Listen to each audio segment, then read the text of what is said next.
All right, guys, we're going to talk about our first and third situation. Now, everyone's going to teach these things a little bit differently. This is how I teach it. It'll be pretty similar to, there's only so many things you can do, but there's some places where it might differ from the way kids have learned it in AAU or other places. But for Little League, this is what we're going to do. Obviously, anytime you get first and third in a Little League game, all the players should be expecting that runner from first to steal on the first pitch, and probably for the batter to not to swing, just to give him a pitch to get down there, because it's basically a free base most of the time. But we're going to try to change that. So the way that we're going to identify all the plays is by the position numbers, which the kids are just going to have to learn. But we basically are going to, in pitching, the player numbering starts with the pitcher. You go 1 to the catcher with 2, then around the bases 3, 4, and 5, and then the shortstop is 6.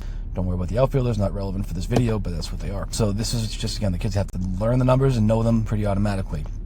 So we're going to have a play called before the pitch, and it's going to be a 3-digit number. Now, only one of these numbers is going to be important. It might be the first, it might be the middle, it might be the third.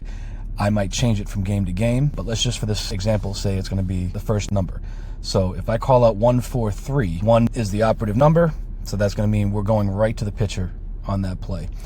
Now, more important than where the ball is going is what every player is doing on the play, because the whole point of this is deception, right? We want to get that runner from third thinking that we're throwing the ball all the way down to second base so that he'll maybe take a chance at home and we can get him caught up or get him at the plate.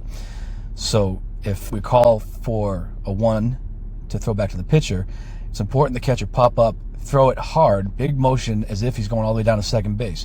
Pitcher will duck down as if he's going to let that throw go over his head. But at the right time, pitcher needs to pop back up and cut the throw off. So it's got to be a really strong but really low throw so the pitcher can reach it. You're going to aim for where his cap would be, basically.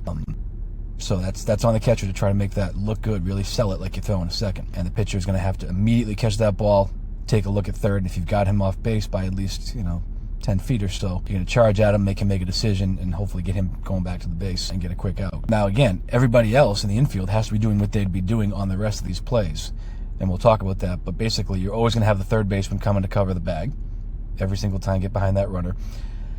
On first and third, normally the player that covers second base on a steal would be, just to get in the habit of this, because at older levels it makes much more of a difference, but you're going to have the second baseman covering second on a bag with a right-handed batter, and the shortstop would cover on a left-handed batter. And the reason for that is because you expect the batter usually to pull the ball. So you want to keep the fielder, the middle infielder, on the side of the field where the batter would pull it, in position, and take the other fielder to go to the bag, because he'll break on the pitch if we know that the runner is stealing.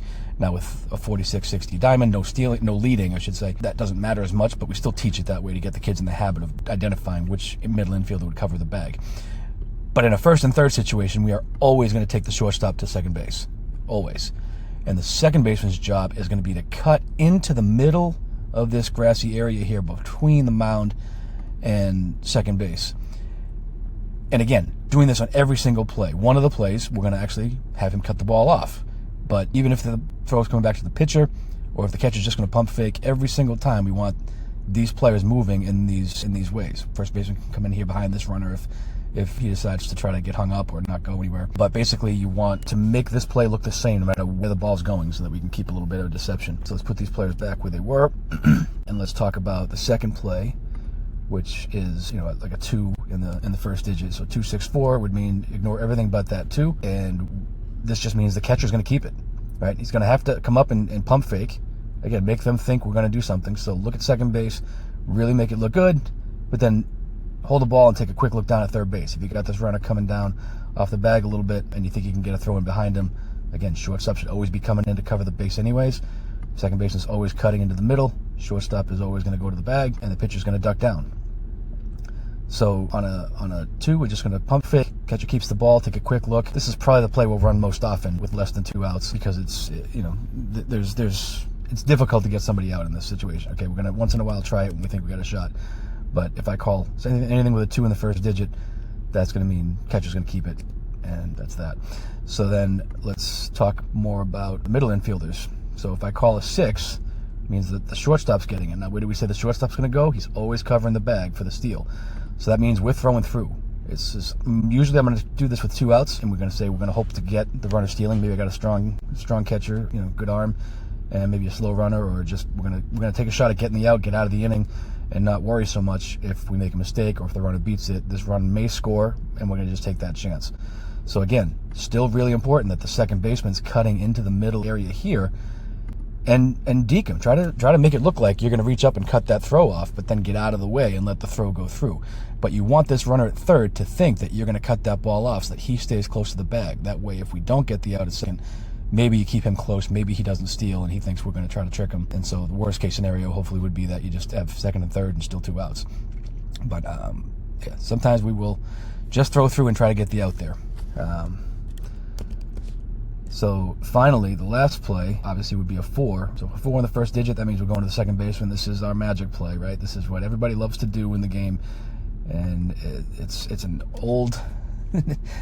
Nobody's original with this, right? This is every team does something like this, but sometimes teams will have the shortstop come in and cut that off. I don't like to do that because I think the second baseman's in a much better spot, cutting across the field towards the runner at third. He's got the runner at third in his sights the whole time. His momentum is going towards third, so if he's going to make a throw back to the bag, he's already in a great position to do that and make a strong, accurate throw. Shortstop coming into to the center of this area, he's going in the wrong direction and has to stop, reverse his direction, get that throw back to third base or come home with it.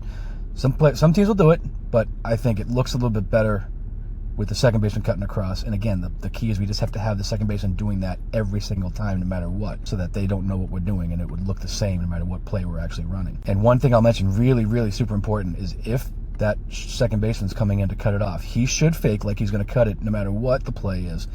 But the shortstop cannot fake a tag to try to get this runner, to slide or whatever. That would be obstruction. So fake a cutoff, yes. Do not fake a tag. So yeah, that's pretty much the last play we're going to talk about. We could obviously call a 5 in the first digit, right, and throw down to third base. I don't think I'll do that at this level because with no leading, you're almost never going to get anywhere with that. It's just going to be a dangerous throw that could end up in left field, and now you've given up a run without much chance of ever getting that guy out. So the play would be there. So kids would obviously just have to know that those are the position numbers, and if I call it, great,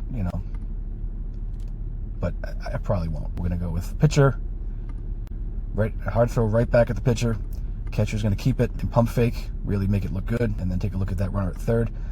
Or we're going to throw all the way through to the shortstop covering the bag, with the second baseman coming in looking like he's going to cut it off, or we're going to have the second baseman actually taking the cutoff halfway between the mound and second base, and maybe we get that runner at third caught off base or heading home and throw back to the catcher and get the out.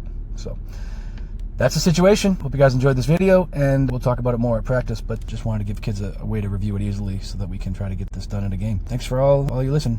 Talk to you later.